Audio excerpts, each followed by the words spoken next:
Gandang umaga po sa ating lahat. Good morning! Amen. Nung narinig ko kay Elder Vin po ay 3 hours. Mukhang pakiramdam ko sa mga kapatiran. Na-apply agad yung naligalig agad yung puso ng tao. Kaya pag sinabi mong preaching ng salita ng Diyos, mga kapatid, ay hindi dapat tayo maligalig. Hindi tayo dapat magkaroon ng troubled heart. Amen. Amen. Ang kailangan po natin, committed heart. Amen. Amen. Bago tayo pumunta rito, ay alam ko po na inihanda na po natin yung ating sarili. Amen. Right. 5:30, nakasakay po kami, ang daming mga pasahero. Hindi ko alam kung saan galing yung napakaraming mga pasahero, mga kapatid. Pila-pila, ang haba ng pila. Hindi ako matyaga na pumila dahil dun sa pilahan, papilay-pilay ako, mga kapatid, dahil sa arthritis. Kaya kailangan kong magtiis para makakuha kami ng ticket para makarating po kami ng maayos. Biyaya ng Panginoon, nakaalis po kami ng 5:30, nakarating kami ng 4:30. Parang 12 hours, ano? So, biyaya ng Panginoon ay wala naman po naging aberya. Kaya mahalaga, mga kapatid, na yung puso po natin ay prepared. Amen. Amen? Sa preaching, bawal po matulog. Number 2. Number 2 na agad. Yung puso natin prepared. Number 2, kailangan po natin makipag-participate. Amen. Amen? Right. Hindi lamang po kailangan natin ng tinatawag nating prepared heart. Number 2, kailangan po natin ng participated heart. Parang ganda nun, ano? Pag kayo nakikipag-participate, gaganahan talaga yung preacher ng 3 oras. Pero hindi mo, ang epekto nito, bakit ay hindi po ito epekto ng troubled heart. Nawa, maunawaan nyo, sana po ay mag-enjoy tayo sa salita ng Diyos, mga kapatid. Amen. Hindi lamang po participated heart, pagkatapos po na ito, i-practice po natin yung ating mga narinig. Amen. So we have a practice heart. Kaya ngayong umaga, mayo po tayong lahat. John chapter 14 verse 1. Hindi na po natin basahin lahat yung buong chapter sapagkat gahol po yung ating oras. At gusto po natin makita itong verse na ito. Let not your heart be troubled. You believe in God, believe also in me. Inulit po yan sa verse 27. Peace I leave with you, my peace I give unto you, not as the world giveth, give I unto you. Let not your heart be troubled, neither let be afraid. Kaya ngayong umaga, mga kapatid, ang ating pag-uusapan ay usapin sa puso. Amen? Amen. Mahalaga po yung puso po natin sa paglilingkod. Kaya napakaraming puso napakaraming puso mamaya ang makikita po natin dito para naman sa ganun, mga kapatid, ay maisaayos po natin yung ating mga puso sa Panginoon. Kaya huwag niyo po akong tulugan, huwag niyong gawing sleeping pills ang salita ng Diyos. Tayo po ay manalangin. Dakilang Diyos naming Panginoon, pagpalain niyo po ang iyong salita. Kayo pong magpala, Panginoong Diyos, sa bawat mga may pangaral. Dalangin po namin, Panginoon, ang iyong kapangyarihan. Pagpalain niyo po ang dekada ng pagpapasalamat, Panginoon, ng iglesia nito. Alam ko po, napakaraming mga trials, napakaraming mga testings, napakaraming mga tribulations para maabot, Panginoong Diyos, ang ganitong taon ng kanilang paglilingkod. Patuloy mo rin pagtibayin ang bawat mga kapatiran, palakasin mo po sila, at nawa, Panginoon, ay higit sa lahat, lumago Panginoong Diyos sa pananampalataya. Pagpalain niyo po ang aming buhay sa pangalan ng aming Panginoong Yesus. Amen at Amen. Ngayong umaga, mga kapatid, maroon po tayo maupo. Gusto ko pong pamagatan yung ating pag-aaralan, Hope for the Troubled Heart. Pag-asa sa pusong naliligalig. Amen? Naranasan po ba tayo natin na naligalig po tayo? Sabi ni Sister Juliet, ha? Ganun yung babayaran namin sa RFID? 1,241. Yung pagpunta ka lang dito, sabi ko, may mga naliligalig na eh. Yung paghahanda kahapon nung kinakabit kong aircon, mga kapatid, hindi umandar. FI, hindi ko alam kung anong sinasabi ng FI. Baka fully injected o fully defected. Kasi may nag-commit ng aircon, mga kapatid eh. Amen. Kaya, alam niyo kapag may mga kapatiran na ganyan, blessing po yan sa Panginoon. Amen. Yung hindi mo pinilit na magbigay, pero nagbibigay. Amen. Amen? Amen. Kaya ngayon, mga kapatid, ay kahapon, siguro, dahil 10 taon na nagantay ng aircon, ayaw niya ng luma. Nasira yung luma, mga kapatid. Bumili tuloy ng brand new. Kaya ngayon, mga kapatid, nag-enjoy po tayo. Bakit? Sapagkat mayroon pong nakahanda na magbigay para naman sa gawain ng Panginoon. Amen. Kaya ngayong umaga, mga kapatid, ay gusto ko munang makita po natin yung ating pag-aaralan bago tayo magkwentuhan. Sabi ng Panginoon, let not your heart be troubled. Kaya ngayong umaga, let us diagnose our troubled heart. So ngayon umaga, mga kapatid, ay magkakaroon po tayo ng diagnosis sa ating mga puso. Sino may sakit sa puso po rito? Ayaw umamin. Wala gusto ko maaamin eh. Pero hindi po ako doktor. Tayo po tayo. Alam niyo ba yung mga may sakit sa puso? Kumain kayo ng ubis puso. Hindi, totoo, hindi po ako nagbibiro. Alam niyo yung puso ng saging? Talagang gabot talaga yan sa puso. Yung mangga, puso yan, di ba? Kapalipan na lang kung wala kayong puso, huwag kayo kakain. Bakit? Yung mangga, before nakakain ka daw ng maraming taba, maraming cholesterol na pagkain, 1 hour before, dapat kumain ka na ng mangga. Pang-depensa po yan eh. Opo, bakit hindi po ako doktor? Mukhang doktor lang. PhD. MD PhD. Mukhang doktor pero hindi doktor. Kaya ngayong umaga, mga kapatid, let us diagnose our troubled heart. So what kind of heart do you have this morning? Ano bang klase ng puso ang meron ka ngayong umaga? Alam ko yung iba ay sa 10 taon na nakalipas, nagbuhay ng mga mananampalataya na narito, alam ko marami na po ang nag-backslide. Pero tuloy po ang gawain, hindi para sa mga nag-backslide, yung mga nangiiwan ng gawain, kundi tuloy ang gawain para sa mga tapat na nagpapatuloy sa gawain ng Panginoon. Amen. Hindi ho natin kailangan ng backslidden heart, mga batid. Yung parang Dimas, di masyadong nag-a-attend, di masyadong nagbibigay, di masyadong naglilingkod. Kung isang maging problema pa ng pasto. Bakit? Sapagkat mali yung kanyang puso, wala sa tamang direksyon. Kaya yung buhay po natin kapag tayo po'y maglingkod sa Panginoon, mga kapatid, bigyan na po natin ng tamang direksyon. Sayang yung oras, sayang yung panahon, sayang yung pagod, sayang yung pera. Amen? Amen. Kaya mga kapatid, ngayong umaga, backslidden heart.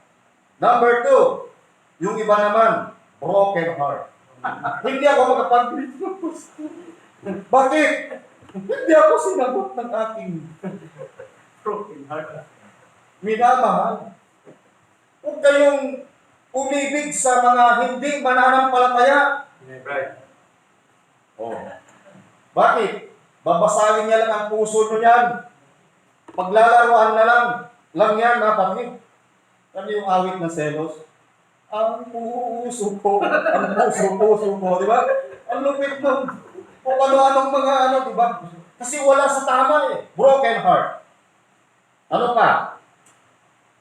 Yung puso nakaban na. Ban. Ibig sabihin, malayo na sa Diyos. Wala na sa Panginoon. Wala na sa paglilingkod. Ang apat, busted. Sino na busted? Masakit o hindi? Okay. Masakit. Gano'ng masakit? Wala rin. Gano'ng kalalim ang sugat? Di ba? Kaya mahirap. Kaya kung puso po natin, kung hindi handang magmahal,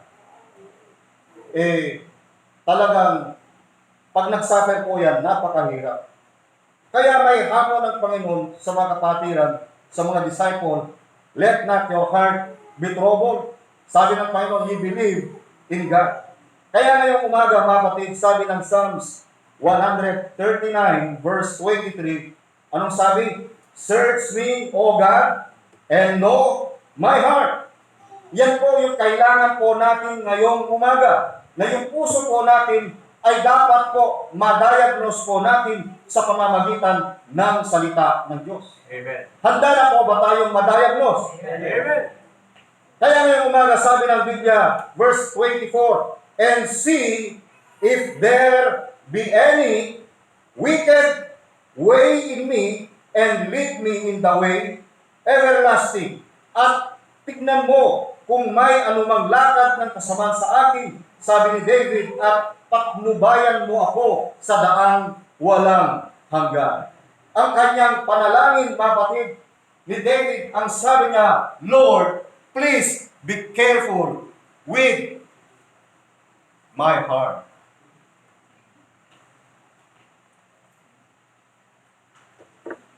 Parang awit Ano ba talaga? Kaya yung puso po natin, ingatan natin yan. Oo. Yung puso natin, mahirap yan pag hindi na ingatan. Mahirap mag-pump. Kapag ang puso mo, barado. Tama? Oh. Bakit kaya barado yan? Ano kayang dahilan? Baka marami ka nang pinasok dyan na kung ano-ano. Kaya hindi barado yan. Yung iba naman, puno ng cholesterol, mga kapatid.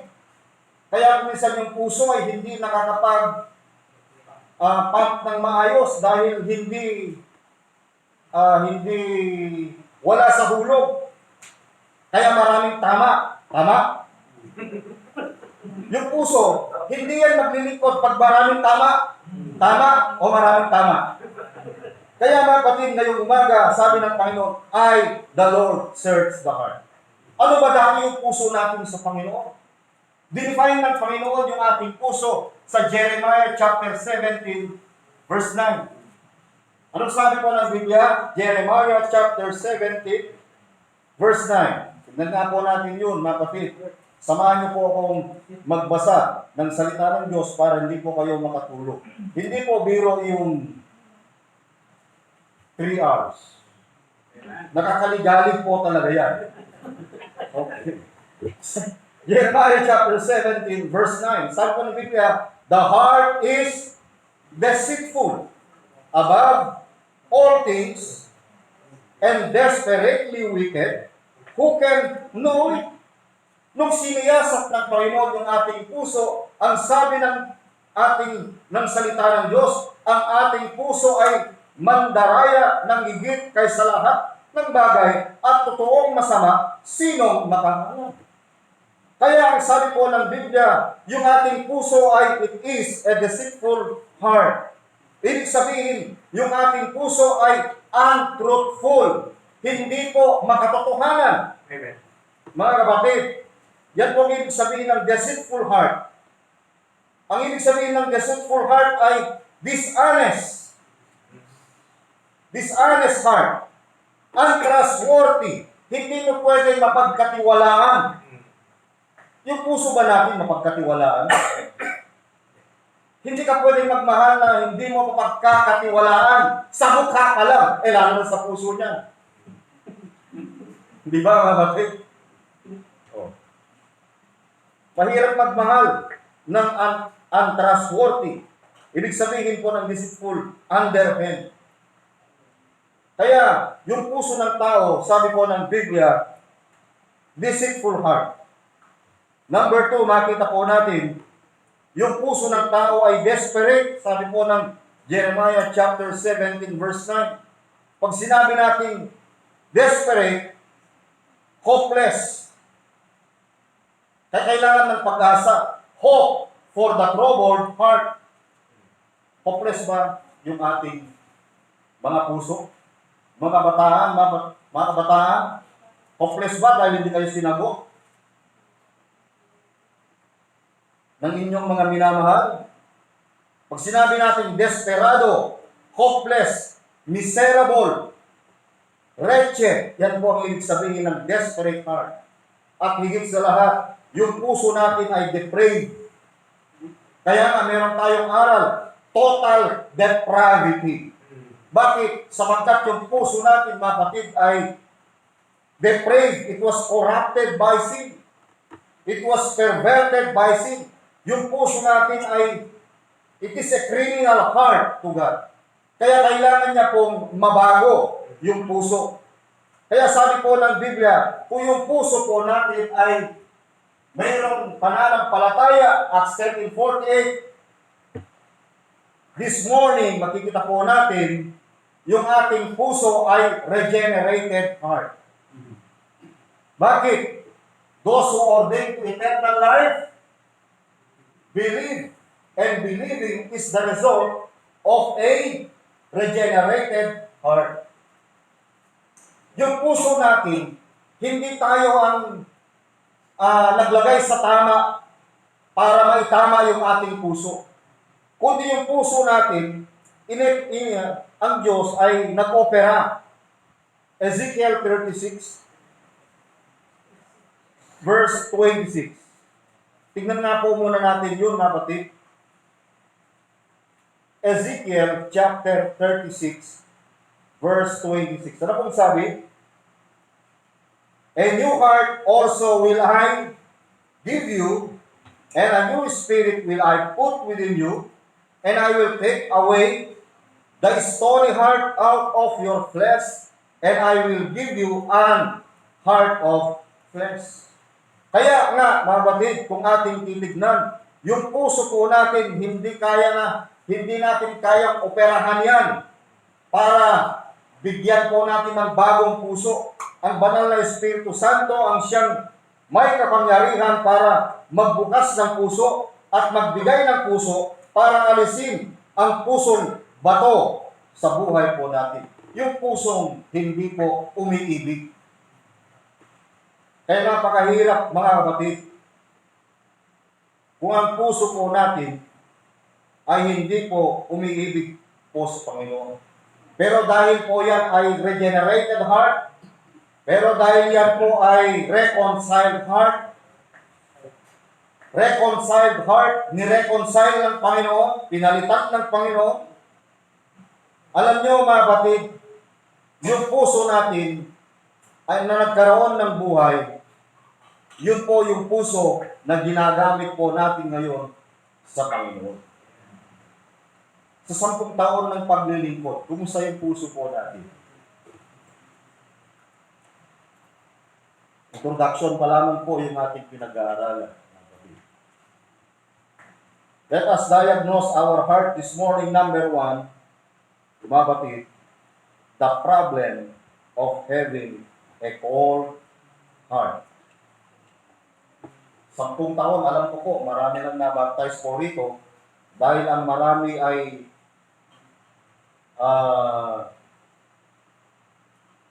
hindi nakapagpatuloy dahil malamig na yung kanilang puso sa Diyos. Yan ang madalas na problema po ng maraming mananampalataya.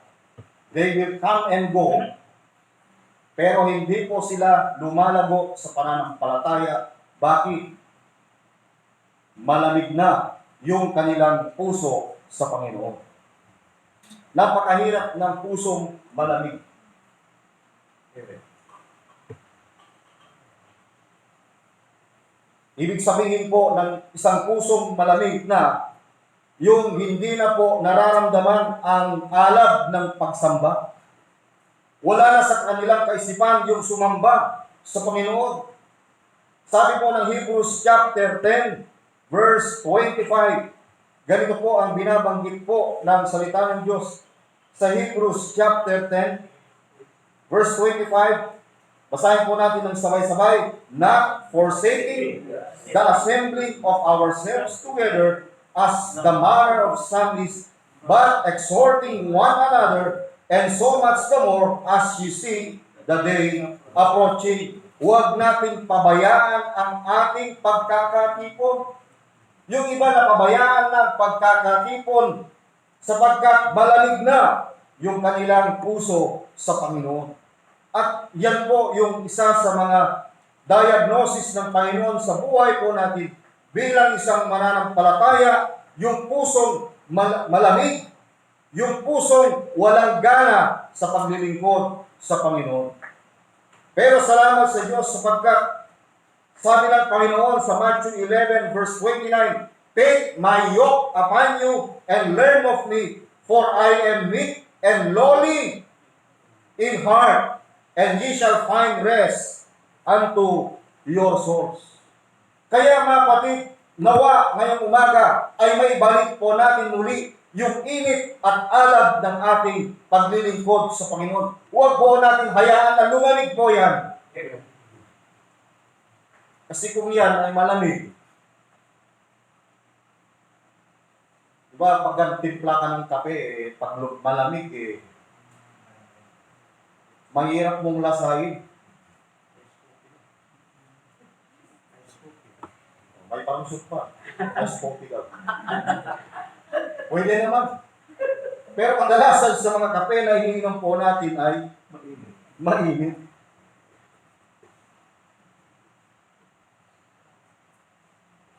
Alam niyo mga kapatid, yung mga bagay na dapat may balik sa buhay po natin, yung alab ng ating pagsamba. Pangalawa, yung alab ng ating paglilingkod. Romans chapter 12 verse 1 and 2. Minsan nawala na po yung excitement na tayo po ay maglingkod sa Panginoon. Alam niyo kapag nawala natin yung ating zeal sa paglilingkod sa Diyos, asahan mo, mapatid, unti-unti na po yan bumibigay. Unti-unti po yan papalayo sa Diyos. Unti-unti na po yan mahahatak ng mundo sapagkat yung kanyang kagalakan wala na po doon sa pagsamba. Nahila na ng sanlibutan. Yun po ay napakahirap sapagkat yung puso niya ay malamig na sa Panginoon. I beseech you therefore, sabi ni Pablo sa verse 1, brethren, by the mercies of God, that ye present your bodies a living sacrifice, holy, acceptable unto God, which is your reasonable service. Dapat yung ating paglilingkod ay acceptable, nasa tamang hulog, which is your reasonable service, and be not conformed to this world, but be transformed by the renewing of your mind, that ye may prove what is that good and acceptable and perfect will of God. Yung gusto kong makita ng Panginoon ngayon sa buhay po natin, mga kapatid, ay yung maganap, ma-accomplish yung kalooban ng Diyos sa buhay mo bilang mananampalataya. Alam niyo ba, kapag kayo pumupunta sa church, sa iglesia, sa pagtitipon, na-accomplish nyo yung kalooban ng Panginoon sa inyong mga buhay? Amen. Alam, hindi lamang po tayo pumunta rito para makinig. Pumunta po tayo po rito para lumago. Naway, hindi ho kayo makatulog dahil bago po yung aircon na nakabit. Hindi po yan luma, mabagyan. Fresh po yan. The problem of having a cold heart. Yung pagsamba, yung ating paglilingkod, sabi ni Pablo. Yung pangatlo, makikita po natin dyan, yung ating pagbibigay. Alam niyo kung bakit, sabi ni Elder, nag-usap kami ng Merkules. Sabi ni Elder Marshall, Der, magbibigay ako ng aircon, pero ayusin mo yung bintana, ha? Ano bang magandang ilagay doon, Der? Plywood.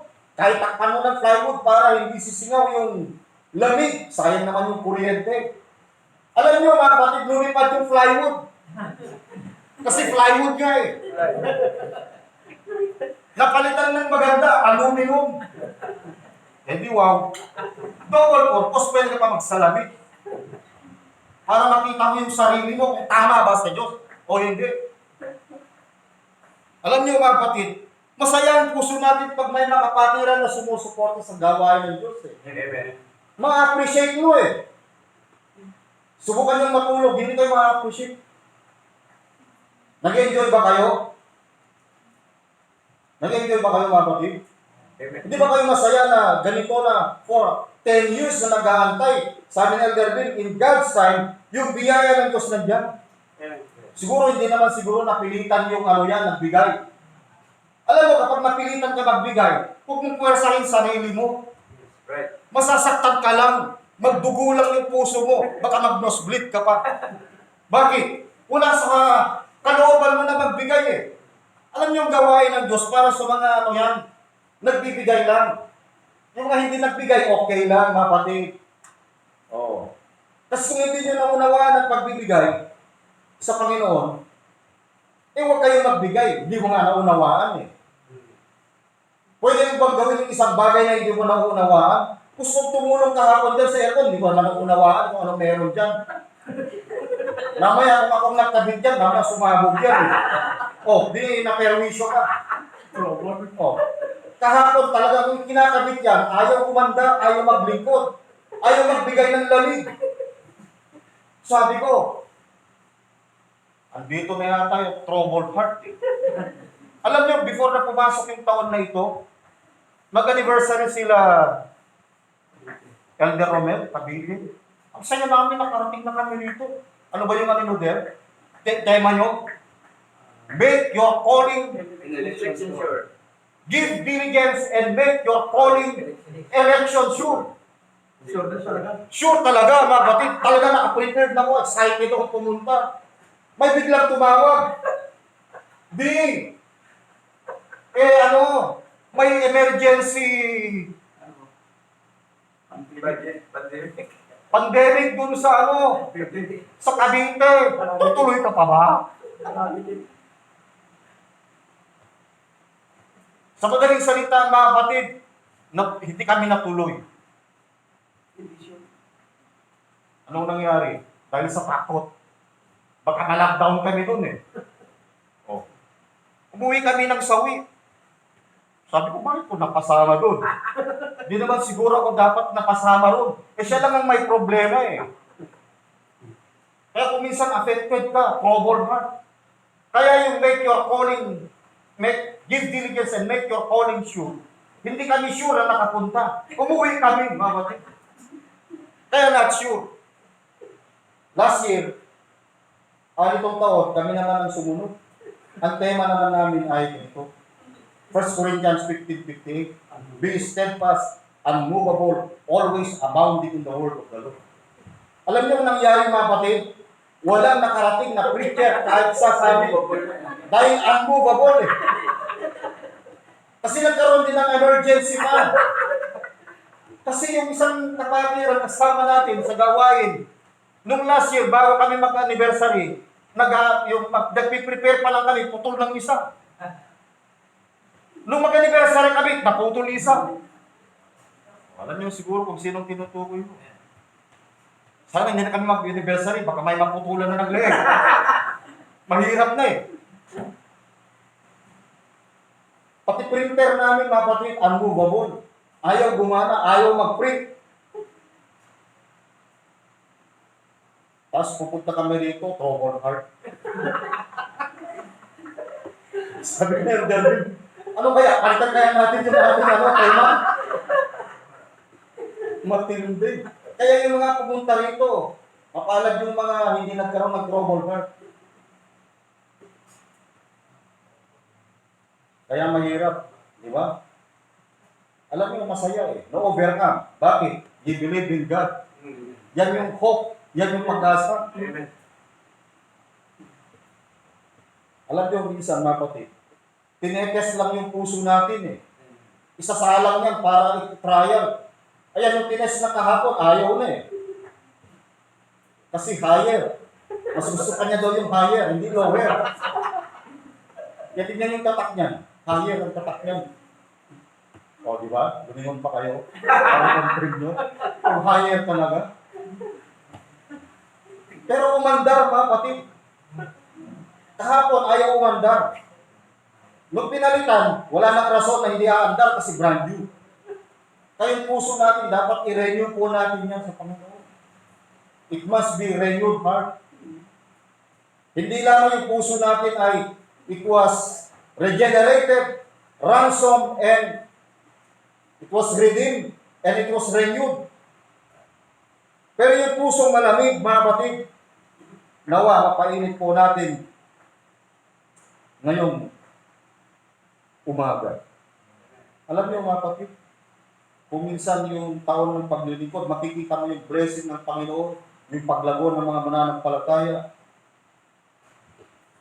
Kaya, salamat sa Diyos sa mga kapatiran na sumusuporta sa gawain.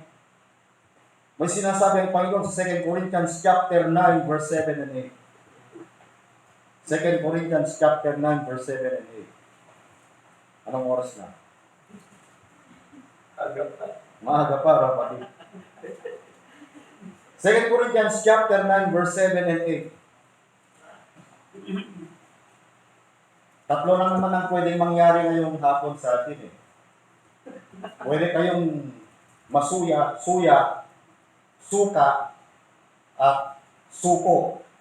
Yan, kung ayaw nyo na. 2 Corinthians chapter 9, verse 7, every man according as he purposeth in his heart. Huwag kayong magalala, lahat ng verses na babasahin po natin dito, involve ang puso. Right. Binangkal po na yung salita ng Diyos. Nakakabit na po yung puso niya. As he purposeth in his heart. So let him give not grudgingly. Huwag mabigat sa loob. Or of necessity. O dahil sa pangangailangan. For God loveth a cheerful giver. Pero kung nabanggit sa verse 6, ito yung principle. But this I say, he which soweth sparingly shall reap also sparingly, and he which soweth bountifully shall reap also bountifully. Ang maghasik ng bahagya ay mag-ani naman ng bahagya, at nang nakahasik ng sagana ay mag-aani naman ng sagana. Yung pamamaraan ng ating pagbibigay ngayon, mga kapatid, ay wala na po sa ilalim ng batas.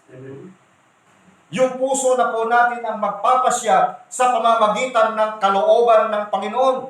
Amen. Tandaan po natin yan kahit malaki po yan. Kung yung puso po natin ay hindi nakahanda, walang kwenta, walang silbi yung ating pagbibigay. Amen.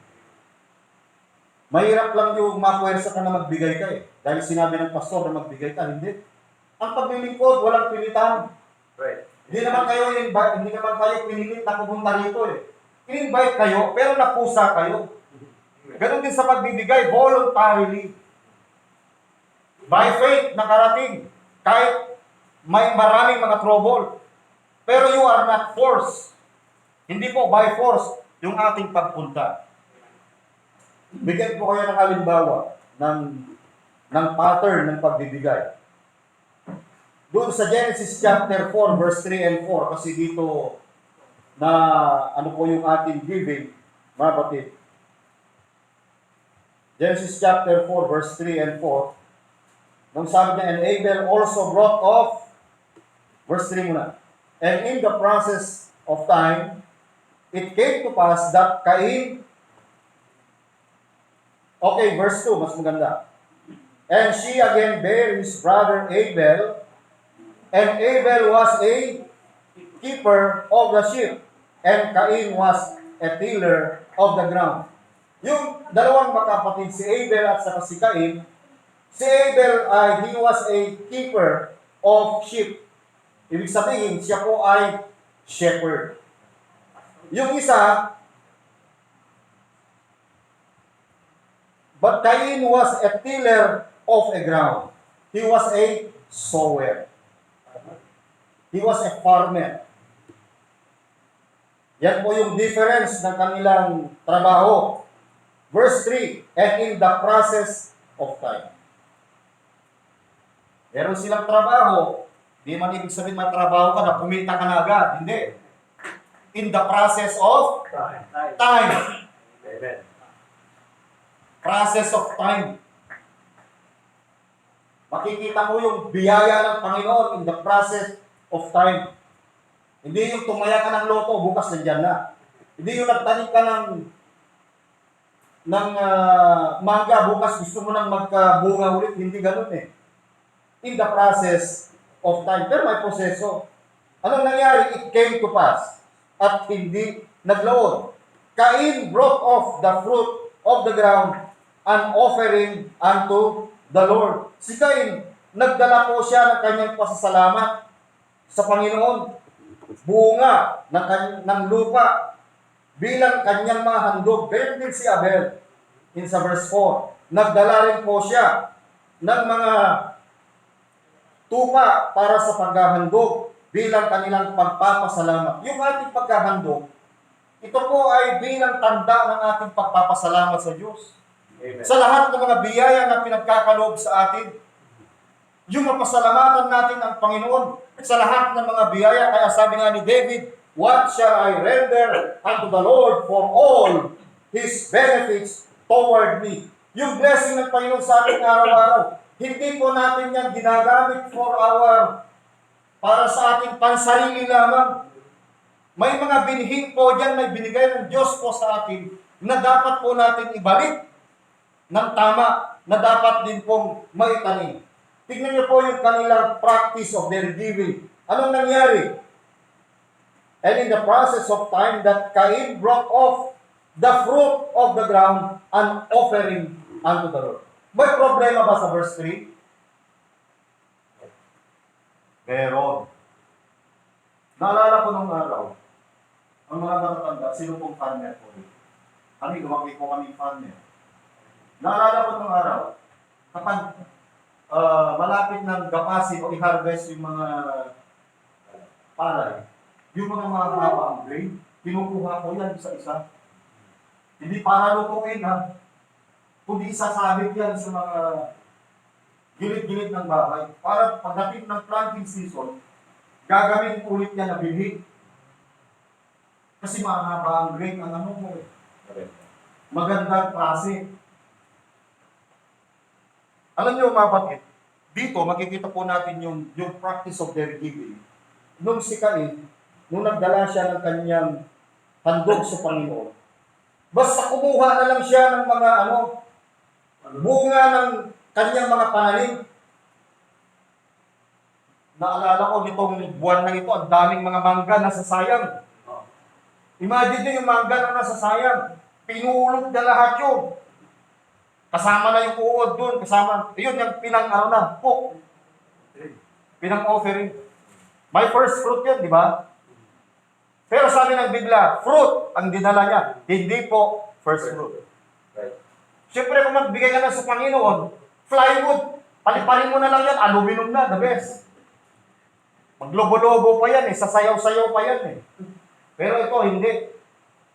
Alam niyo, sa Panginoon, best po dapat. Ganun po ang gusto ng Panginoon. Hindi namin sinasabi ito para i-practice nyo ito. Para saktan kayo, mga kapatid, hindi. Kung maluwag lamang sa inyong kalooban, gawin natin yung nararapat para sa Diyos. Kaya dito, makikita po natin, parang ganito pag nagbigay ka dahil hindi ka prepared. Kung ano na nagdamutin mo. Malapit yun. Para ito mamaya ng RFID. Yung ito na lang. Di ba? Hindi kasi naka-prepare eh. Sorry, Cesar. Ano naman ang puso natin hindi nakahanda? Mas better huwag mong gawin. Next week na lang. Sa mga hindi naman kailangan ng Diyos ang pera natin. Kailangan ba? Mayaman ng Diyos eh. Amen. Ang hinahanap natin, ang Panginoon sa atin, yung puso natin natakan. Right. Yun lang. Kahit marami pa yan kung nagyabang ka, kung hindi sana may tayo, iglesia nito, kundi dahil sa ating pastor, tandaan mo pastor. Napakahirap yun kung nagyabang ka ng ganyan. Bakit? Sino ka ba? Lumayas ka rito, hindi ka namin kailangan. Kung yung puso mo ay ganun, mga kapatid, rebelde ka sa Diyos. Amen. Hindi kailangan ng rebellious heart. Alam niyo mga kapatid, yung puso natin, sa pamamaraan ng ating pagbibigay, ito, nakita ni, ganito yung ugali, pag-uugali ni Cain.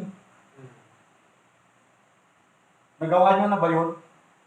Pumunta kayo na hindi nakaprepare yung offering. O conforme na lang yung binunot niyo dyan sa bulsa. Bakit hindi prepared eh? Mas maganda yung naka-ready ka.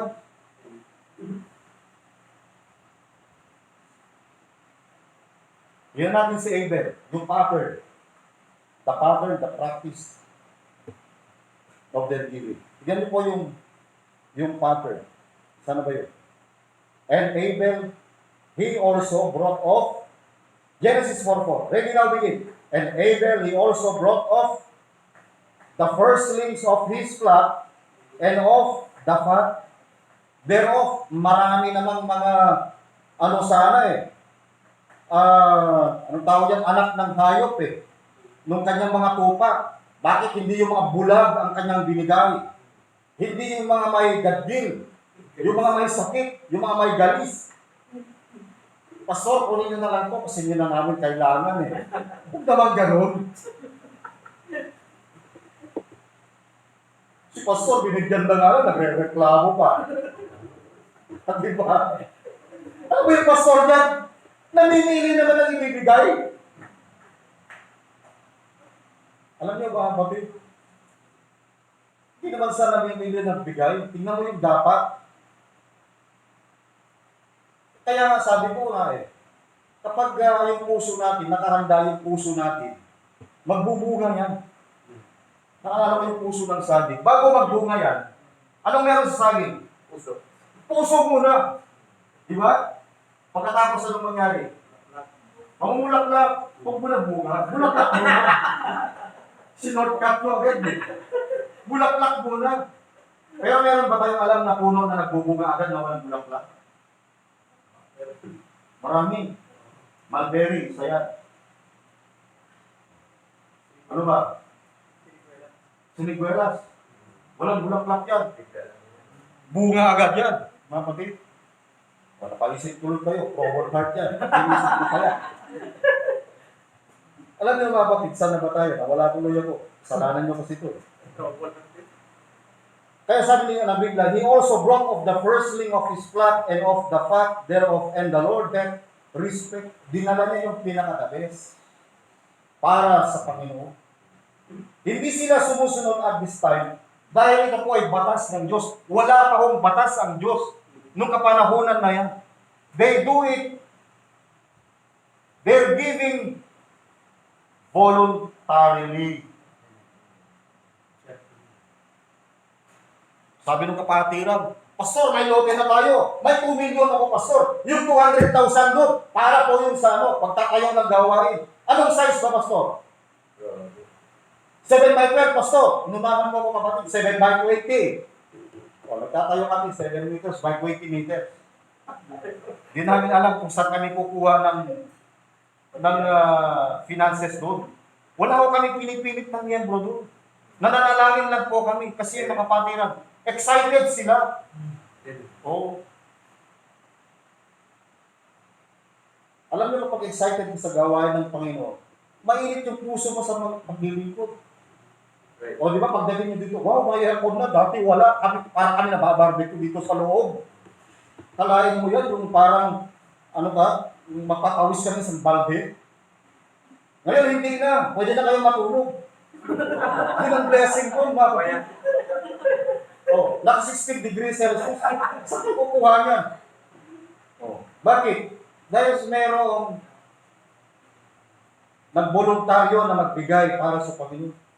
Kaya yung puso ng saging, hindi basta lumalabas yun. Kaya kung minsan yung saging, hindi mo pwedeng i-demand yan. Pag hindi ka mamunga bukas, bubugbugin kita, ha? Hindi. Sa tamang panahon, may timing in the process of time. Amen. Gusto nyo agad kasi yumaman kapag may business kayo, ayaw nyo magkirat. Huwag ganun. There is no shortcut to success. Amen. It requires time. Yung pagod, puyat. At yung nga pupunta ng ibang bansa, akala nila, napakaraming pera yan. Gusto naman ng mga talagang padala ng padala, hindi nila alam yung sakripisyo. Kaya ito yung problema, yung ng puso po natin, kung tayo po mga kapatid ay lihis sa gawain ng Diyos. Cold heart. Hindi po natin kailangan ng isang pusong malamig. Ano po sabi ng Matthew chapter 6, verse 21? Tignan po nga natin yun. Matthew chapter 6, verse 21, mga kapatid. Anong sabi? For where your treasure is, there will your heart be also. Pero may warning in 24. No man can serve two masters, for either he will hate the one and love the other, or else he will hold to the one and despise the other. Ye cannot serve God and Mammon. Hindi yan yung Mammon na tinamay. Yung Mammon po dyan ay riches. Yung temporal riches, mga kapatid. Kaya tama yung sabi ng Matthew chapter 12, verse 35. Tingnan po natin yun. Matthew chapter 12. Matthew chapter 12, verse 35. Anong sabi? A good man, diyan na po kayo? A good man, out of the good treasure of the heart, bringeth forth good things. Ang mabuting tao sa kanyang mabuting kayamanan ay kumukuha ng mabubuting bagay. And an evil man out of the evil treasure bringing forth evil things. Makita nyo yan, mga kapatid? Dahil sa puso, sa kanyang puso, naging maganda, naging yung mabuting tao sa kanyang mabubuting kayamanan ay kumukuha ng mga mabubuting mga bagay. Meron pong sample po rito sa Revelation chapter 2, verse 1 to 5.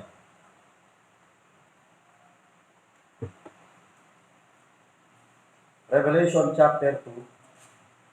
Dapat ang mga ngaral po sana ngayon ay 3, 4. Kaya yung kanilang oras, binigay na lang daw po sa akin. Kaya ako po ay sumusunod lang. Ako po walang personal lang po rin. Revelation chapter 2, verse 1 to 5. Unto the angel of the church of Ephesus write these things, saith he that holdeth the 7 stars in his right hand, who walketh in the midst of the 7 golden sticks. Yan ay patungkol po sa Ephesus. Sa Ephesian church. Sabi ng Panginoon sa kanila, I know thy works, and thy labor, and thy patience, and how thou canst not bear them which are evil, and thou hast tried them which they say are apostles and are not, and hast found them liars, and has borne and has patience for my name's sake, has labored and has not fainted. Pero ito po ang pinaka malupit na nangyari sa kanilang buhay. Nevertheless, I have somewhat against thee, because thou hast left thy first love. Remember therefore from whence thou art fallen, and repent, and do the first work, or else I will come unto thee quickly and remove thy candlestick out of this place, except thou repent. Ang iglesia ng Ephesian Church, mga batid, ay dating masigasig sa gawain ng Panginoon. Sabi ng Biblia, I know thy works and thy labor. Alam ko, nalalaman ko ang iyong mga gawa at ang inyong pagpapagal at pagtitiis. Yung iglesia na masipag, na dating nagpapagal, gumagawa para sa Panginoon at handang magtiis para sa Panginoon, na walang panghihinayang na kahit masaktan para sa gawain ng Diyos. Mga kapatid, nakita po natin yung kanilang problema. Sila po ay nakaroon ng isang malamig na paglilingkod. Bakit sila po ay nagkaroon ng malamig na paglilingkod? Because, sabi po ng Biblia, thou hast left thy first love. Anong nawala sa kanila? Nawala na yung kanilang pag-ibig sa Panginoon. Masipag, masigasig, pero nawala na yung mga bagay na yun because they have left their first love. Nakakalungkot, ano? Doon dating minahal mo ng ilang taon, ilang years na engaged sa isang igla, nawala yung relationship, naging sunken ship, lumubog, nagbibig ng ilang taon, pinagtagpo kayo, pero hindi kayo tinatanagan. Yun ang masakit na katotohanan. Alam niyo mga kapatid, magmahal lang din kayo sa Panginoon. Gawin niya yung pinaka-the best. Amen. Nung araw, ganito eh. Nung mahal na mahal mo ng una, panay ang bulaklak, panay ang vape, panay ang chocolate, lahat. Kung gusto bigay. Pero naging asawa mo na, wala nang bulaklak, wala nang chocolate, wala na. Kasi yung asawa mo na eh. Pati yung kagandahan, nawala. Na-lost yan. Lost yan came from the word lost, nawala. Yung yan, yung kagandahan, napabayaan eh. Came from two word, nawala. Ganon din sa paglilingkod. Alam niyo yung taong naglilingkod sa Diyos na may pag-ibig sa Panginoon, hindi kayang pigilan yan eh. Right. Hindi kayang pigilan yan kapag magbigay yan, kapag mahal ng Panginoon. Nga lang yung inibig mo,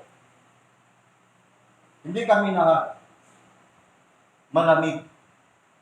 Kaya siguro ako gusto ko na magkape ng decaf.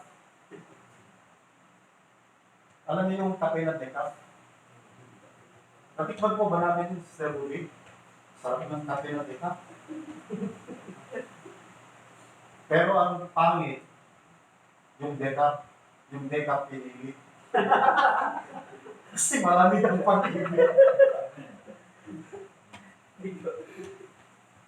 Decaffeinated, decaf, sabi nila yun, di ba? Pero mayroon akong mas masakit sa decaf. Decaffeinated. Yung decaffeinated. Sakit yun. Ang tawag yan, reprobates. Mga tinapuin. Wala nang pagkasa po yun.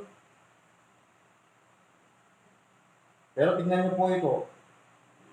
Sabi ng 1 Thessalonians chapter 1 verse 3. 1 Thessalonians chapter 1 verse 3. Okay lang po kayo mga kapatid? Amen. Sabihin nyo lang pag hindi kayo okay, kaya huwag na po natin ituloy ito. Ano? Pero kung okay pa kayo, tuloy-tuloy lang po tayo. Basta huwag lang maglumihanan ng inyong mga puso. Remembering without ceasing. Amen? Your work of faith. Yung magkabit ka ng aircon, work of faith po yan. Yung magkabit ng bintana, work of faith and labor of love. Subukan yung anong tawag dyan, yung magtrabaho na walang pag-ibig at pupunuin mo ng hinanakit ng sarili mo. Lagi na ako naglaka. Lagi kayo palit ng palit. 10 beses pa isang araw. Natotorta na yung, na yung kamay ko sa paglalaba. Di ba? Kung samahan mo ng gano'n, talaga ano yun. Liliyab ang bulkang pinatubo kapag gano'n. Ang mayon. Kasi hindi ka na sumasang-ayon eh. Napilit ka na, pero kung labor of love, kahit anong hirap, kahit anong sugat, gagawin at gagawin mo yan. Ganun ang taong may umiibig sa Panginoon. Without ceasing your work of faith and labor of love, hindi lamang po yan. And patience of hope. Merong hope dyan, pero merong patience, merong pasensya. Kung hindi pa lang pasensya, dagdagan ko pa ng long suffering. Di ba? Kahit wala ng miyembro. Hindi ko ba alam kung parang tinawag kami. Di ba? May ganun experience ng dating. Ayaw ko na. O, di ba? Pero hindi. Kakawinit ka ng Panginoon sa Elder Kim eh. Alam niyo yung dakilang mga ata ng mangingibig? Narinig niyo yun? Yung sinasabi na yung gusto mo nang bumigay, hindi ka karapat dapat, pero nandun ka pa rin, naabot mo pa rin ng 1 taon. 10 taon na paglilingkot, ang tagal niya. Yung kay Elder Benny, 10 years din na Bible study yun. Face to face. Mga bakit? Alam mo kapag ang puso mo hindi mapigilan sa Panginoon, talagang magpapatuloy po yan kahit hindi ka karapat dapat. Wala naman karapat dapat sa atin eh. Kaya kayong tula, pakinggan mo, sabi niya, kung siya'y mangingibig, oo, nalalaman ko'y hindi ako nararapat. Sa angkin mo'y ganda, hanang lahat. Subalit yaring pusong paliphasang sadyang tapat. Harangan man ng patalim ay hindi mo masisinda. Di ba? Matindi. Ayaw sa iyo ng una. Pero nung dumating ang panahon, tamang panahon, nahulog rin. Bumagsak din ang bataan. So maraming Kristiyano na wala namang pumibigil na mag-attend. Hindi na, pero bakit hindi naman nag-attend? Anong problema? Puso. Kumusta puso mo, mapatid? Kaya ngayong umaga, please, be careful with your heart. Ingatan mo puso mo. Amen. Hindi ka naman ma-inlove kung sino-sino. Kahit pogi pa yan. Eh, pastor, yung mga, kasi sa primitive, pangpapangit. Pagpangit, virus. Kapag gwapo, viral. Pero ano gusto mo? Yung kalooban ng Diyos, wala sa kalooban ng Diyos. Mamili ka. Dalawa lang pwede mong puntahan eh. Impyerno o langit. Alam mo nga ba din? Hindi ka makakaligtas dyan. Mahirap yan. Kapag hindi mo itama ang puso mo. Ang papangit ka mo. Yung mga ano kasi doon, yung mukhang rabbit eh. Mukhang kabayo. Alam mo, pag nasa tamang kalooban ka, hindi ka mawawala ng landas. Mahirap po yun. Kaya ingatan po natin yung ating puso. Number 2. Naku, 1 oras na po ata yun. Number 2. The problem of having a cold heart. Number 2. The problem of having a confusing heart. Sino kayang mamahalin ko rito? Si Jay ba? O si Jay? Ginawang networking ang pag-ibig. Get your left and get your right. Mahirap po yun, mabatid. Yung namamangka ka sa dalawang ilog, napaka-confusing yun. Walang direksyon yun. Amen. Ginawa mong spare tire pag na-flatan, meron kang pang-suporta agad. Hindi gano'n. Hindi gano'n ang kalooban ng Diyos, mga kabataan. The problem of a confusing heart. Yung pusong nakakalito. Yung litong-lito ka. Troubled heart din yan eh. Let not your heart be troubled. May gamot yan eh. Ayan o. Ye believe in God. Ye, believe in God. Hindi yung katabi mo. Ikaw mismo. Confusing. Ano ba ang problema ng mga mananampalataya ng Laodicean Church? Revelation chapter 3, verse 16. Laodicean Church, Revelation chapter 3, verse 16. Isipin nyo na lang na 4 na tao yung nag-preach, mga kapatid.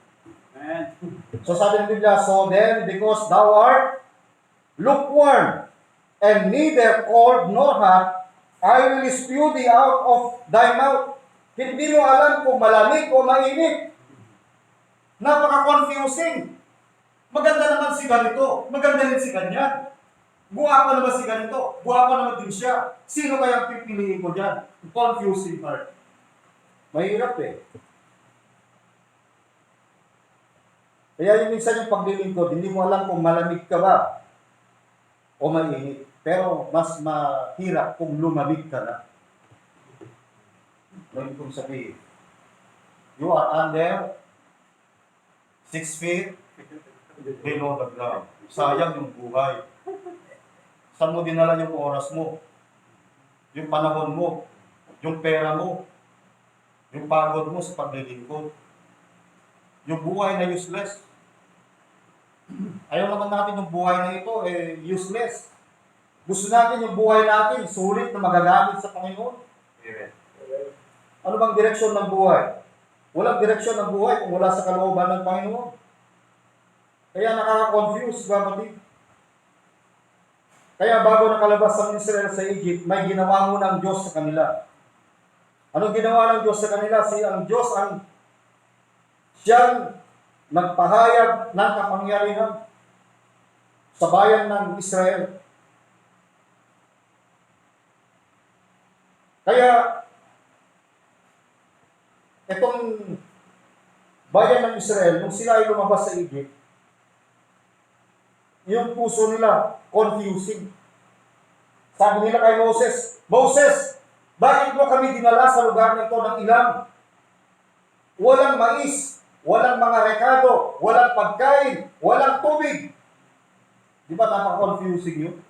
Samantala, physically, kumakain sila doon sa Egypt ng sagana, lahat ng bagay, nag-enjoy sila. Kahit nasa pagkaalipin sa kanila, sila. Alam niyo, napakahirap. Yung nasa pagkaalipin ka, pero nag-enjoy ka na ng maling bagay. Pero dito, mga kapatid, nakita na nila yung kapangyarihan ng Diyos. Pero, pagdududa pa rin ang kanilang kaisipan sapagkat hindi tama yung kanilang mga puso. Kaya kung ating titignan yung buhay natin bilang mananampalataya sa paglilingkod, kung tayo ba ay confused, sabi ng 2 Corinthians 13, 2 Corinthians 13 ba yun? 2 Corinthians chapter 13. Verse 5, examine yourselves, whether ye be in the faith. Prove your own selves. Know ye not your own selves how that Jesus Christ is in you, except ye be reprobates. Kaya dapat i-self-examine po natin yung ating sarili. Elect ba ako? O ko'y tinakwi? Kambing ba ako? O tupa? Mukhang kambing lang, pero tupa. Tupa, pero mukhang kambing. Hindi pwedeng ganun eh. Believer ba o unbeliever? Trigo ba yan o damo? Sa loob ng church, gusto mo ba maglingkod o hindi? Nakaka-confuse. Oh. Alam ko yung nagbigay dito, hindi yan na-confuse eh. Committed heart yan, hindi yan confused heart. Alam niyo kapag yung iba naman sa loob ng iglesia, kakampi ba o kaaway? Ayan. Alam niyo mga kapatid, ang Diyos, gusto ng Diyos, ay yung pusong totoo, hindi yung pusong nakakalito.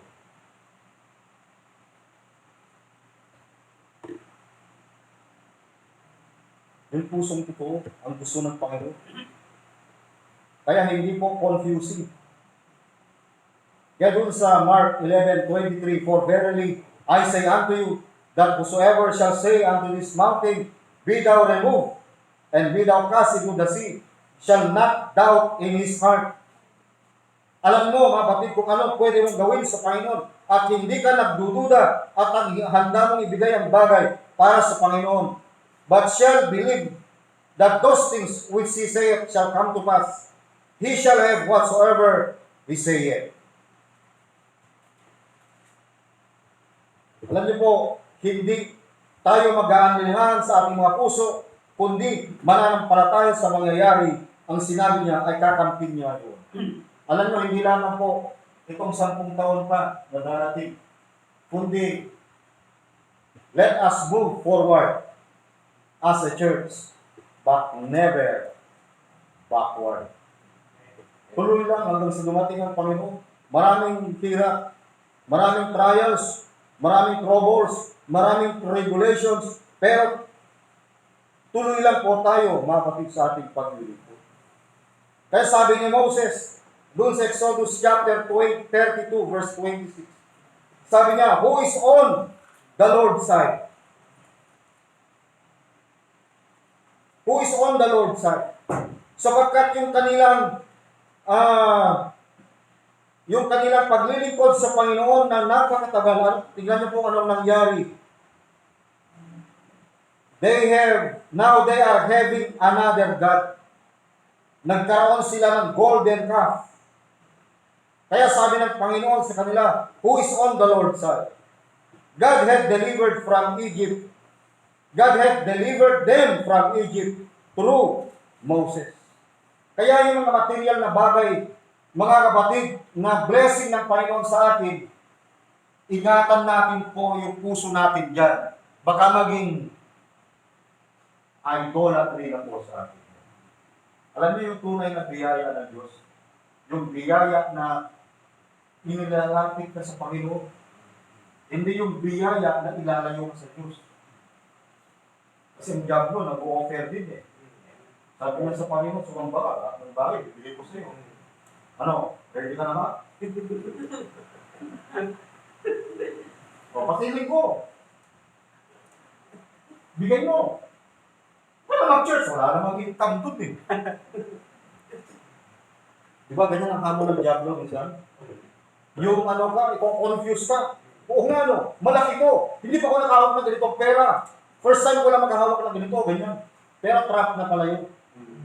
Right. Huwag nyo hayaan yung mga trabaho nyo magiging dahilan para kayo po ay mawalay sa Panginoon. Mawalan ng landas sa Panginoon. Merong warning dyan sa Luke chapter 16. 15. Luke 16:15. Tingnan po ninyo ako. Sabay-sabay po tayo. Ready now begin. "And he said unto them, Ye are they which justify yourselves before men, but God knoweth your hearts, for that which is highly esteemed among men is abomination in the sight of God." Sapagkat ang dinadakila ng mga tao ay kasuklam-suklam sa paningin ng Diyos. Yung highly esteemed na sa Panginoon. Ito, pwede itong maging idolatry. Itong mga gadget natin. Kaya be careful. Baka ito na po yung ating golden calf. Napakahirap. Hindi ko sumasama gumamit ng ganito. Gamitin mo sa mabuti. Right. Kaya lang naman ako bumili ng ganito. Kailangan ko malabo na yung mata ko eh. Kailangan ko na ng malalaking letra. Kaya kailangan po talaga natin. Mahalaga po yan. Nga ang sabi ng Biblia, that which is highly esteemed among men is abomination in the sight of God. Luke 21 verse 34. Luke 21 verse 34. Amen mga kapatid? Amen. Unat-unat tayo ng konti. Ako, ina-arthritis po ako, pero okay lang. Tapos kumain ako kanina ng liver. Luke 6:21 verse 34. Anong sabi? And take heed to yourselves. Datapot mag-ingat kayo sa inyong sarili. Lest at any time your hearts. Baka mahalugmok ang iyong mga puso sa katakawan, surfeiting, and drunkenness, and cares of this life. Baka magiging materialistic na po tayo. Baka ang tingin na natin sa iba ay hampas, lupa. Sa madaling salita, insekto. Mga mahihinang alam agad eh. Mga mahihinang nilang, mga hampas lupa. At mataas ka na. Huwag ganun. Mahirap yun, kapatid. Alalahanin mo, yung mga bagay na nasa iyo, yung lahat ng pagpapagal natin ay grace ng Diyos yan. Amen. Yan ay gift ng Panginoon. Yan ay glory ng Diyos sa atin na hindi po natin pwedeng ipagmalaki. At dapat sa mga ganyang mga bagay, ingatan po natin yung ating mga sarili. Kaya sabi ni Lucas ng Panginoon, and take heed to yourselves, lest at any time your hearts be overcharged. Oy, overcharged na yan. Baka puputok. Tanggalin mo, delikado. Overcharged. Overcharged talaga itong RFID na yan. 1,241. Kalamba to, San Francisco. Balintawak, babalikan namin kayo mamaya. Nagmamadali kami. Bakit ganun-ganun na lang ba ang kumita ng 1,241?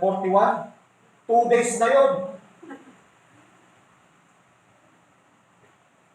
Overcharged with surfeiting and drunkenness and cares of this life, and so that they come upon your unaware. Baka hindi ka na unaware.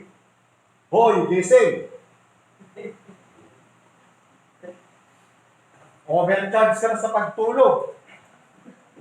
Anong oras na? Alas 10. Ano yung pag sobrang tulog? Masakit din sa mata eh. Masakit din sa utak eh. Oo, mahirap bumangon. Eh, nag-overcharge ka pa ng gabi. Nag-full tank ka. Hindi ka natunawan. Oh. Dahil na nasobrahan, madalas tuloy yung pacho. Kaya yung puso ng tao, cold. Number 2, confusing heart. Gusto nyo pa dagdagan natin? Pangatlo, yung puso natin, dahil yan ay malamig, dahil po yan ay confusing, ito malupit. Yung ating puso, naging kalus. Ano sa itang kalus? Kalus heart. Kalyo. Matigas na. Sino maraming kalyo dito?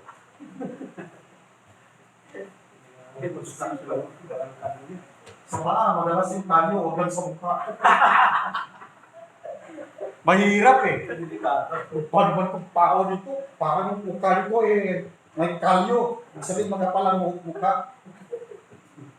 Parang Goodyear.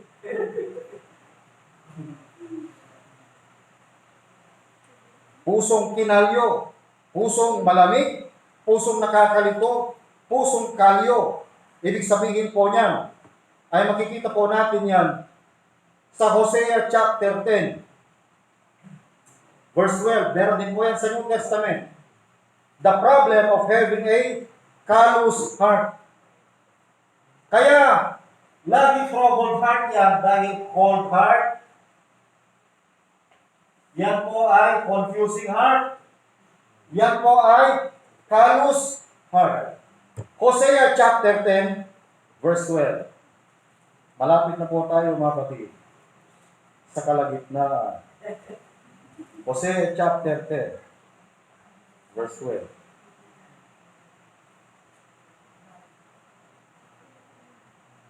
Wala yata Hosea dito ah.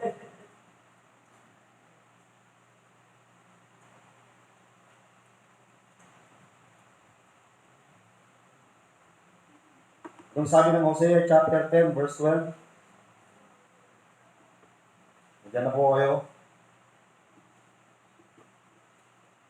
Sow to yourselves in righteousness, reap in mercy, break up your fallow ground, for it is time to seek the Lord till He come and rain righteousness upon you. Ibig sabihin, yung tinutukoy rito po ay yung fallow ground, yung lupa na tigang, yung tinamaan ng El Nino, tumigas na, mahirap bungkalin ang lupa na tigang. Kasi humanga nga na yan eh. Yung inaasada mo siya, hinuhukay mo siya, pero yung bareta bumabalik sa'yo, tumatama sa ulo mo. Parang pagkaiginan mo siya, talagang matigas.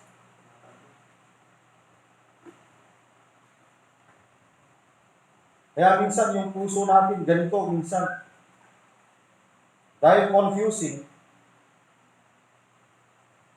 dahil yung puso natin ay cold, natuluyan ng tumigang yung puso natin. They have a callous heart. Kaya sabi ng Panginoon, break up your fallow ground.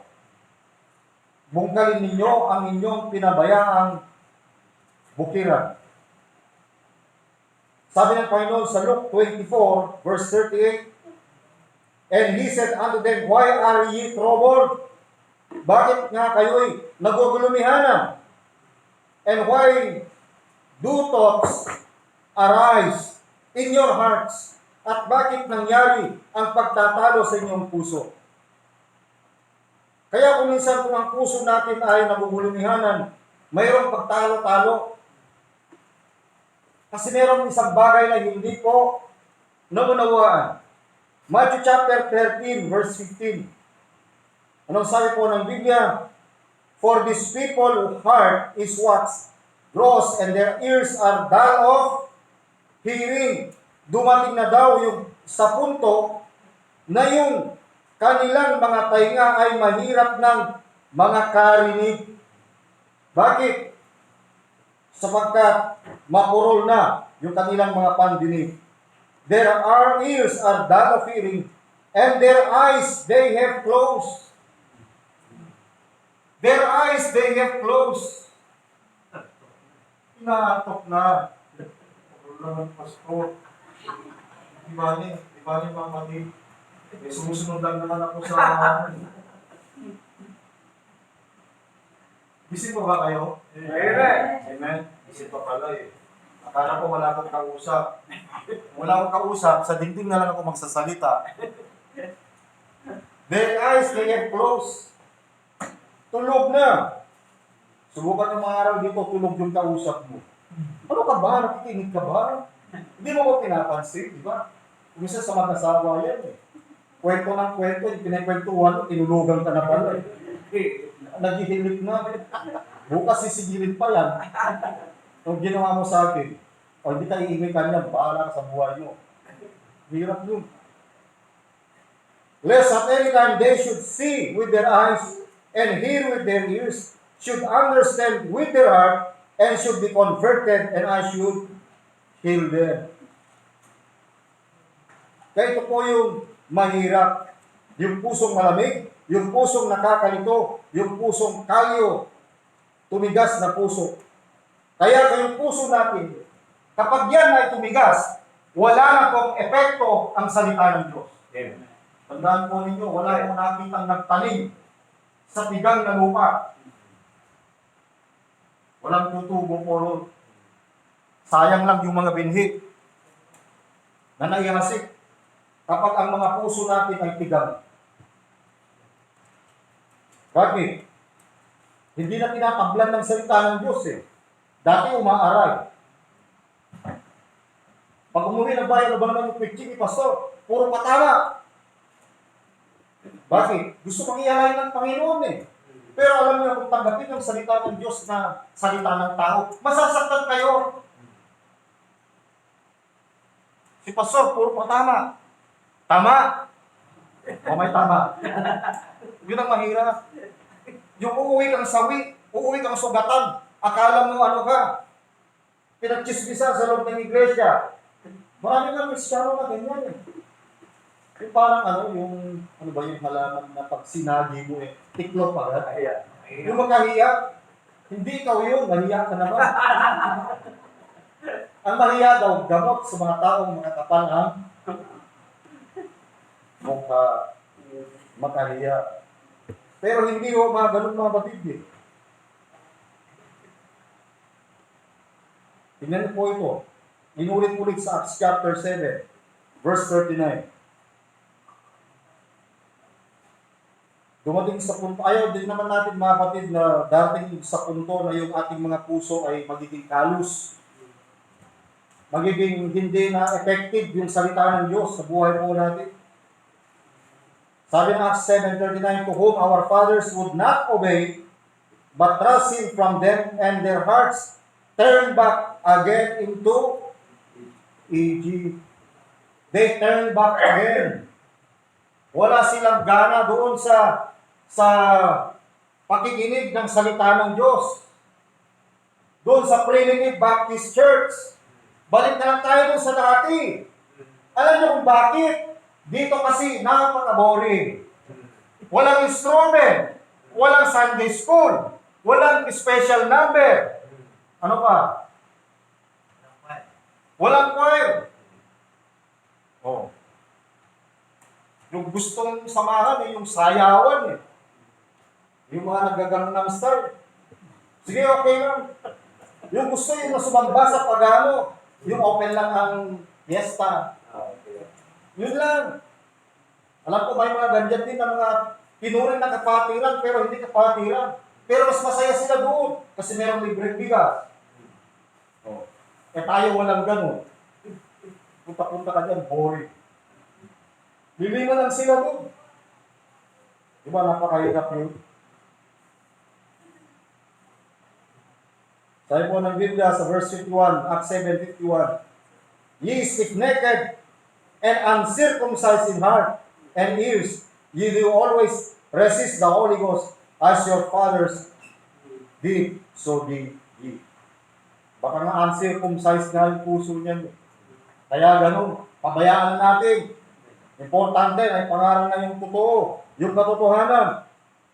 Sapagkat yung gawain ay para sa mga nagpapatuloy sa gawain ng Panginoon, hindi ang gawain ng Diyos hindi para sa mga nangiiwan. Tandaan niyo, kahit iwanan ka pa, okay lang. Kahit mag-isa ka, okay lang. Huwag kang iiyak. Let not your heart be troubled. Kasi merong iseset ng Panginoon dyan. It is in the process of time. Walang tao na laging matigas ang ulo. Walang tao na laging matigas ang puso. Tama, kapatid? Maraming tama yan.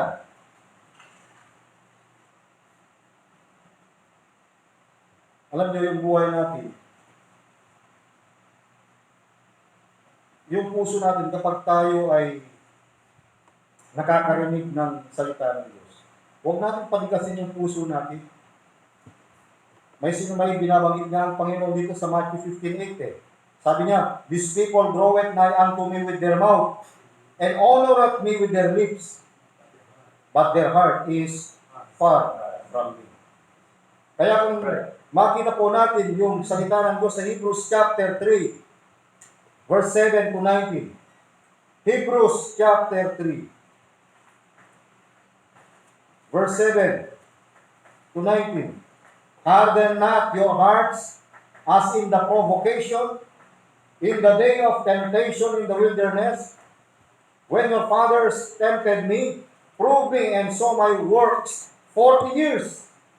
Wherefore I was grieved with that generation, and said, they do always err in their heart, and they have not known my ways. Sabi ng Panginoon, pag kayo umalis ng Egypt, 40 days lang ang lakaran from Egypt to the promised land. Pero because their heart is always ill, yung kanilang puso ay wala sa tamang hulog sa Panginoon.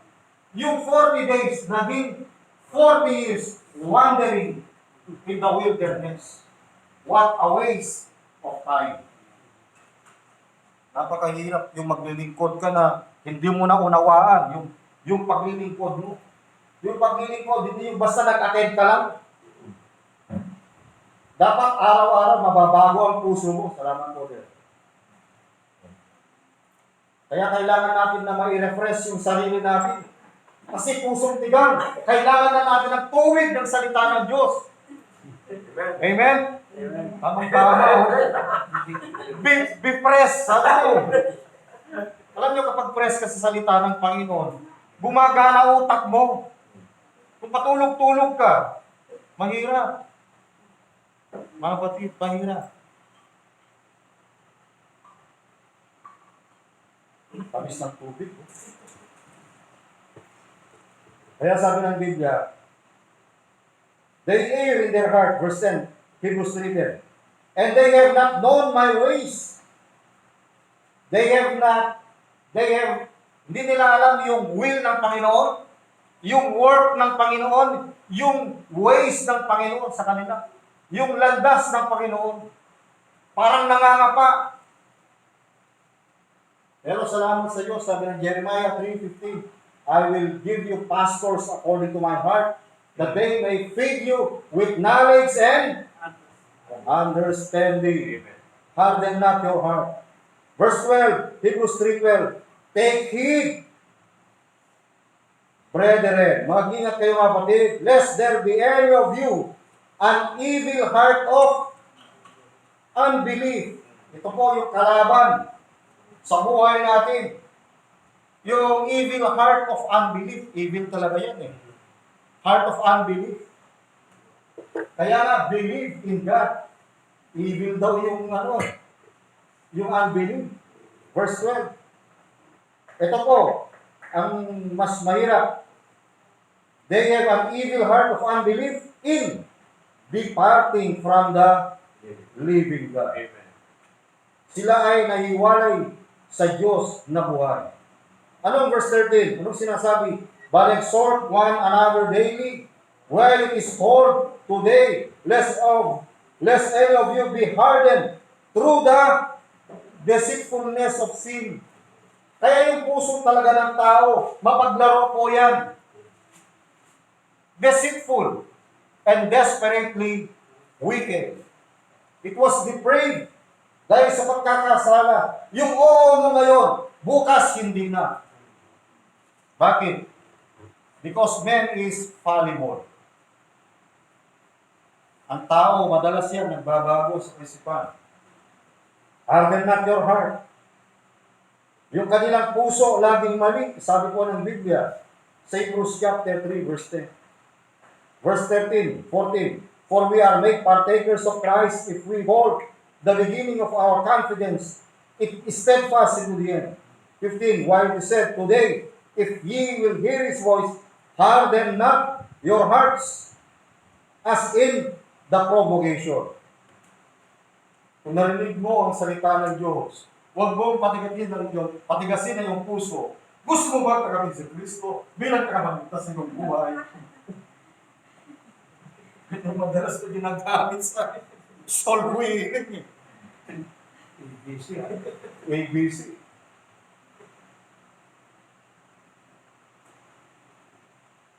Sana tayo, verse 16.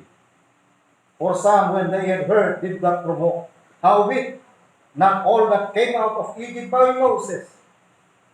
Not all that came out of Egypt by Moses. Hindi lahat po ng umalis ng Egypt kay Moses nakarating ng promised land.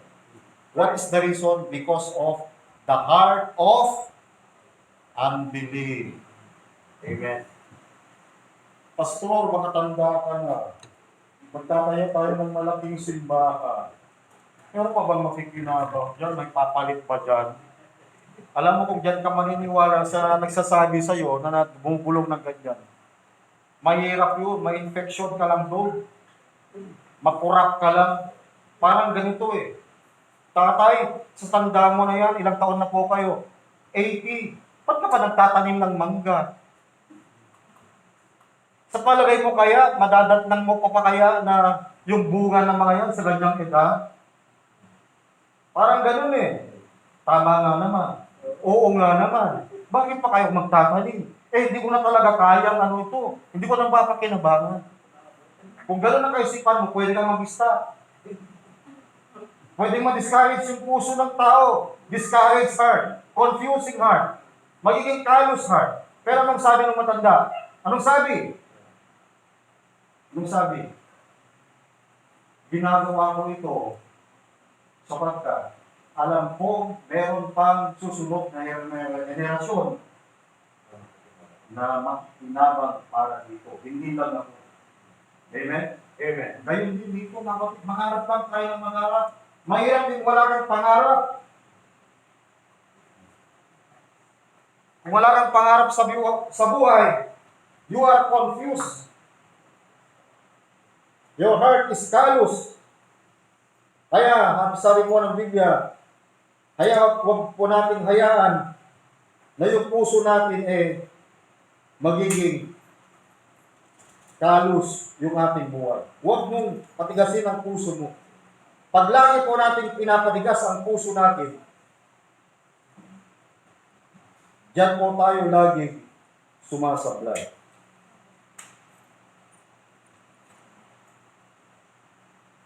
Sabi ng Panginoon sa John 12:40, He that blinded their eyes and hardened their heart, and they should not see with their heart, nor understand with their heart, and be converted, and I should heal them. Kaya ngayong umaga, babati, kumusta po yung puso natin? Kung idadiagnose po natin yung ating mga puso, yan ba ay malamig? Yan ba ay confusing? Cold? Confusing? Yan ba ay callous? Sabi ng Panginoon, break up your fallow ground. Alam niyo si David, sabi ni Nathan sa kanya, nagkasala ka. Malamig ng puso mo sa Panginoon. Cold yung puso mo. Yung puso mo, confusing. Ang babae siya eh. Yung puso mo callous.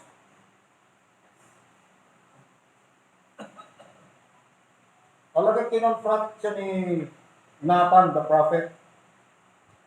Pero makita natin after the confrontation, naganap ang confession, nagsisi siya. At makikita po natin yung correction sa buhay po niya. Psalms 51. Kaya ang sabi niya, have mercy upon me, O God. Psalms 51, verse 1. Have mercy upon me, O God, according to thy loving kindness. Ang Diyos ay malumanay sa mga kaawaan according unto the multitude of thy tender mercies. Sabi ni David, blot out my transgressions. Pawiin mo ang ating mga pagsalangsang. Kaya sabi niya, wash me truly from my iniquity and cleanse me from my sin. Gusto ni David yung kanyang panalangin na mahugasan muli yung kanyang puso. Kaya gusto po natin ngayong umaga, yung puso natin malinis sa Panginoon. Amen. Cleanse me from my sin, for I acknowledge, yan na po yung confession niya, I acknowledge my transgression. Alam ko na ako ay mahina. Ako ay sinalangsan ko yung batas at ang aking kasalanan ay laging nasa harap ko. Hindi umaalis yung kanyang kasalanan sa kanyang harapan. para kanino? Kung saan ka nandun din.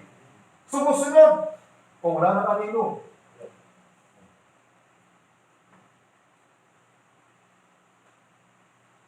Pilitan niyang panalangin. Verse 4, sabi niya, against thee, the only I have sinned, and done this evil in thy sight, that thou mightest be justified when thou speakest, and be clear when thou judgest. Behold, I was shapen in iniquity, and in sin did my mother conceive me. Behold, thou desirest truth in the inward parts. In the hidden part thou shalt not make me to know wisdom. Purge me with hyssop, and I shall be clean. Wash me, and I shall be whiter than snow. Sabi ni David, make me to hear joy and gladness, that the bones which thou hast broken may rejoice. Hide thy face from my sins, and blot out all my iniquities. Ito yung kanyang panalangin, mga kapatid, in verse 10. Create in me a clean heart, O God, and renew a right spirit within me. Amen? Kasi troubled heart siya. Nagkasala siya. Tumalikod siya. Nag-enjoy na siya sa pagkakasala. Yung kanyang panalangin, meron siyang plea, meron siyang hinaing. A plea for a clean heart. It is a plea for a chaste heart. It is a plea for the consecrated heart. Ang kailangan po natin ay hindi po cold heart, hindi po confusing heart, hindi po callous heart. Ang kailangan po natin yung clean heart, yung chaste heart, and then yung consecrated heart. Kaya sabi niya sa verse 8, make me to hear joy and gladness. In verse 8, pagparinggan mo ako ng kagalakan at kasayahan, sapagkat wala na yung kagalakan at kasiyahan sa kanyang puso. Naging malamig kasi siya sa Panginoon. Kaya yung kanyang panalangin, make me to hear joy and gladness. Serve the Lord with gladness. Mga kapatid, hindi po dito nagtatapos yung gawain sa isang dekada. This is actually a decade of God's amazing grace. God's grace, Primitive Baptist Church. Puro kuwan, Kalitid Sur. Cabanatuan City. Yan na po yung complete address. Para hindi kayo maligaw. Amen? Amen. Dekada ng biyaya ng Diyos. Hindi tayo naging bulag, walang supporter, may aircon, may electric fan. Puno ng electric fan.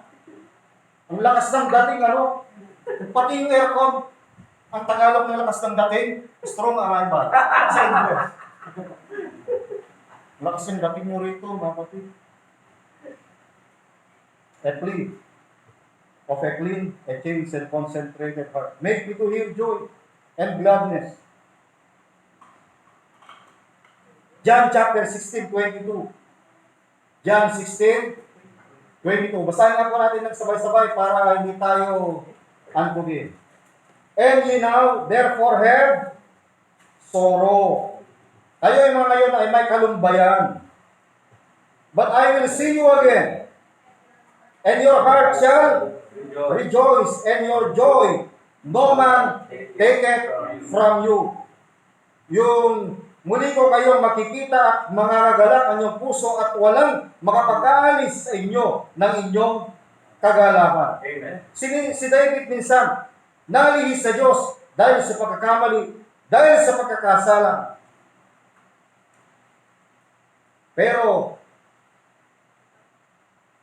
ni-restore siya muli na Panginoon. Kaya kailangan natin ng restoring, yung heart of restoration. Amen. Kung alam mo, mga kapatid, kung tama ang puso ng isang Kristiyano, kung tama ang puso ng Kristiyano, late ba na mag-attend sa church? No. Sabi ko sa mga kapatiran, lahat kayo may sasakyan na. Walang rason na malilate kayo. Sa trabaho nga, hindi kayo nalilate eh. Subukan niyo palilate kayo sa trabaho. Bukas makalawa. Si Sante. Bakit? Karalate eh. Kaya sa church, pagdating sa Panginoon, hindi dapat na late.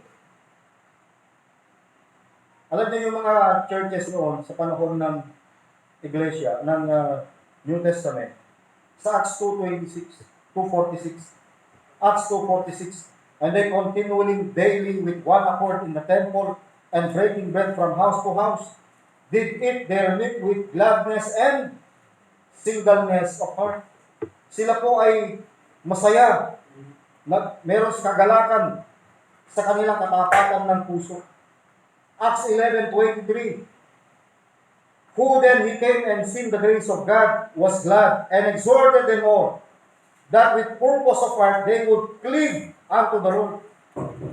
Yung kasiyahan ng puso ay magsipanatili sa Panginoon. Ang aming dalangin, mga kapatid, sa iglesyang ito ay dapat tayo pong magsipanatili sa Panginoon. Amen. Hanggang sa dumating ang Panginoon, let us cling unto the Lord.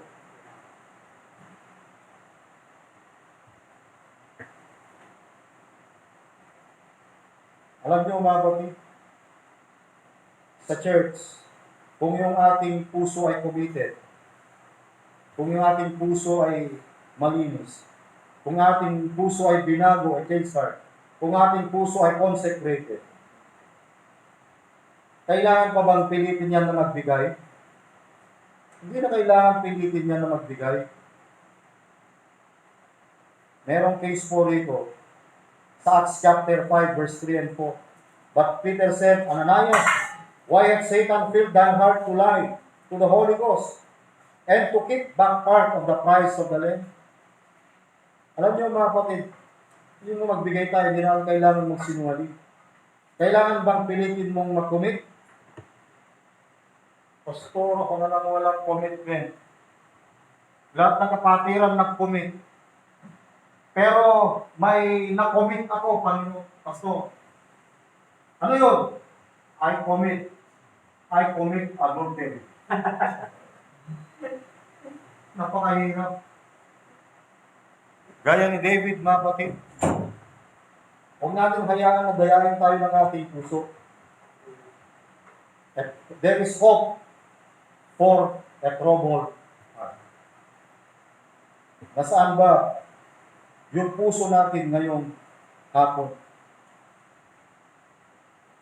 As we conclude na natin, mga kapatid. Umuulan na eh. Romans 6:17. Pinaspasan ko na, mag-aalaunan pala. Romans 6:17. But God be thanked that ye were the servant of sin, but ye have obeyed from the heart that form of doctrine which was delivered you. Datapwat, salamat sa Diyos na bagamat kayo'y maging mga alipin ng kasalanan, kayo'y naging mga matalimahin sa puso doon sa uri ng aral na pinagbigyan sa inyo. 1 Corinthians chapter 4, verse 5, another concluding word. Therefore judge nothing before the time until the Lord come, who both will bring to light the hidden things of darkness and will make manifest the counsels of the heart, and then shall every man have praise of God. At ipahayag naman ang mga hangka ng mga puso at kumagagayon, ang bawat isa ay magkakaroon ng kapurihan sa Diyos. Salamat, Panginoon, na abot ang dekada ng pagpapasalamat sa iglesia nito. 1 Corinthians 14:25. And thus are the secrets of his heart made manifest, and so falling down to his face, he will worship God and report that God is in you of a truth. Na nasasabing tunay nga ang Diyos ay nasa gitna ninyo. Ngayong umaga, What kind of heart do you have this morning? Cold heart? Confusing heart? Callous heart? Or a clean heart? A committed heart? And a consecrated heart. Sabi po ng Biblia, let not your heart be troubled. You believe in God, believe also in me. Amen. Pagpalain tayo ng Panginoon at ang Diyos ang siyang maluwag. Amen. Amen. Amen.